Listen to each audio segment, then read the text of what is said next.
Hello, I'm Bobby Goldman, your legislative chair for the department. For the next couple of minutes, we're going to be talking about what to do on both a national and state level, and some resources to help you do it. But first, a friend of mine has something to say. My bearded dragon Pip says, "Big hound dogs eat my noodles." What does that mean? We'll find out later.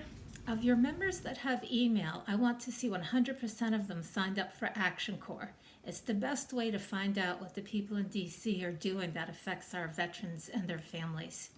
I also want you legislative chairs to sign up for the monthly bulletins from the Maryland Department of Veterans Affairs. Here's a couple of websites that will help you. Of course, VFW.org is a website that I want you to check frequently. As you're on the home page, I want you to find where it says Advocacy, second line down from the top. Once you click on that, it'll bring up a pull-down menu, and all the way to the left, it says Legislative Priorities. That's for us. And when you click on that, you'll get a lot of really useful information, including pending legislation, details about bills that are important to veterans, linked for signing up to Action Corps, which I hope everybody in your post does, and a link to our Priority Goals brochure. The Action Corps link is not only a place where you can sign up for the e-bulletin, but over on the right is information such as where to find your legislators, links to each week's newsletter, and the do's and don'ts of VFW involvement. I hope that you take a look at that fairly regularly. And don't forget to keep abreast of what's going on in your local municipality that affects veterans. So now that you know what's going on, what do you do with that information? Well, always, always, always sign on to the mass emails and petitions that Action Corps sends you. They really do make a difference. And here's another idea from a friend of mine. My leopard gecko says that you can always send your representative a nice personalized email. Stay on their social media because everybody sees that.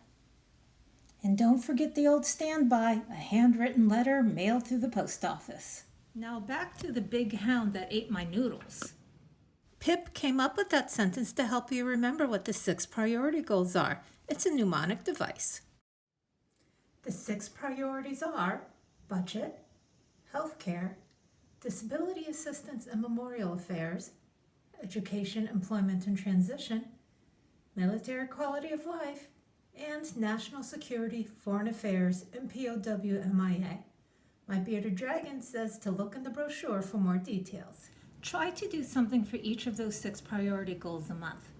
Also, you should try to build relationships with your local politicians. Write to them often, send them a birthday card, and invite them to every post function, even if they never respond. That way they'll know that your auxiliary is there and that you're paying attention. It's super important to keep in mind, though, that everything we do as an auxiliary is without allegiance to any particular candidate or party.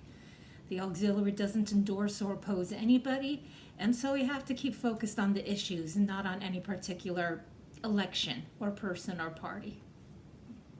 And so, my legislative lads and ladies, I want to thank you for signing up to be your legislative chairs. The right to petition our government is one of the 5 freedoms enshrined in the Constitution, and I'm very, very proud of all of us for taking that seriously and using it to do what's best for veterans and their families. Now, good luck.